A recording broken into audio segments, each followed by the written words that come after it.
மகாபாரதத்திற்கு பிறகு பாண்டவர்கள் மகாபாரத யுத்தம் முடிந்து சொர்க்கத்திற்கு அழைக்கப்பட்டனர்.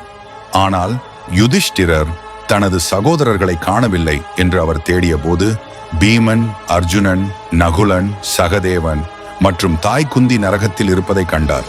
அவருக்கு அதிர்ச்சி. ஒருபுறம் துரியோதனன், துஷாசனன், சகுனி மற்றும் கர்ணனும் சொர்க்கத்தில் இருந்தனர்.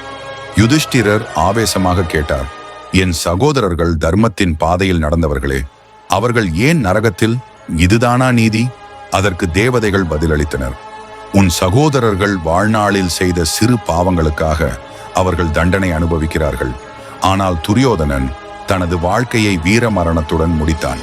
அதனால் அவன் மறுவாழ்வை சொர்க்கத்தில் அனுபவிக்கிறான். யுதிஷ்டிரர் அழுது கொண்டு கூறினார், என் சகோதரர்கள் இல்லாத சொர்க்கத்தில் நான் வாழ மாட்டேன்.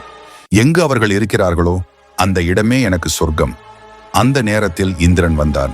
யுதிஷ்டிரரின் பக்தியையும் தர்மத்தையும் பாராட்டி, நீ உண்மையான நீதிமான், உன் அன்பும் ஒழுக்கமும் சொர்க்கத்தை கூட மாற்றிவிடும் என்று அவரை புகழ்ந்து அவரது சகோதரர்களையும் சொர்க்கத்திற்கு அழைத்தார்.